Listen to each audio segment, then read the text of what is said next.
विरोधकांच्या मोर्चाविरोधात आज भाजपचं आंदोलन आहे। गिरगाव चौपाटी इथल्या टिळक उद्यानासमोर भाजप आंदोलन करणारे प्रदेशाध्यक्ष रवींद्र चव्हाण यांच्या नेतृत्वात हे आंदोलन होईल।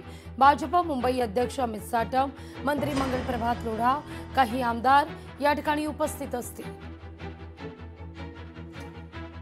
या सगळ्याविषयी अधिक माहिती घेऊया आपले प्रतिनिधी चेतन ननावरे यांच्याकडून। चेतन, विरोधकांच्या मोर्चाला भाजपचं देखील जशास तसं उत्तर।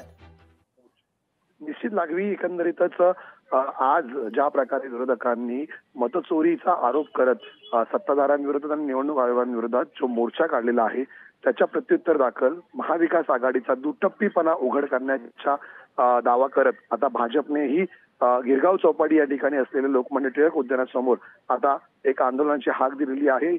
मतदार याद्यांचं पुनर्सर्वेक्षण करावे ही मागणी सातत्याने भाजप रेटून धरत होतं, मात्र त्याला काँग्रेसनेच विरोध केलेला होता आणि आता मतदार यादीतील त्रुटींवरती बोट ठेवत थेट मतचोरीचा आरोप काँग्रेस आणि महाविकास आघाडी करत आहे आणि हा काँग्रेस आणि महाविकास आघाडीचा दुटप्पीपणा असल्याचा दावा आता भाजपने केलेला आहे। या आंदोलनामध्ये स्वतः भाजपचे प्रदेशाध्यक्ष रवींद्र चव्हाण आता नेतृत्व करताना पाहायला मिळणार आहे। त्यामुळे एकीकडे फॅशन स्ट्रीट ते CSMT पर्यंत विरोधक मोर्चा काढतील तर त्याला प्रत्युत्तर दाखल भाजपही आता गिरगाव चौपाटी दक्षिण मुंबईतील या ठिकाणी आंदोलन करताना पाहायला मिळेल। लागवी अगदी चेतन, धन्यवाद तुम्ही दिलेल्या एकूण सविस्तर माहिती करता।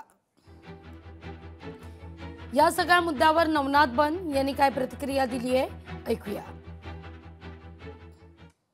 महाविकास आघाडीच्या वतीने वोट चोरी आणि ईव्हीएमच्या विरोधामध्ये मोर्चा काढण्याचा प्रयत्न होतोय, नौटंकी करण्याचा प्रयत्न होतो।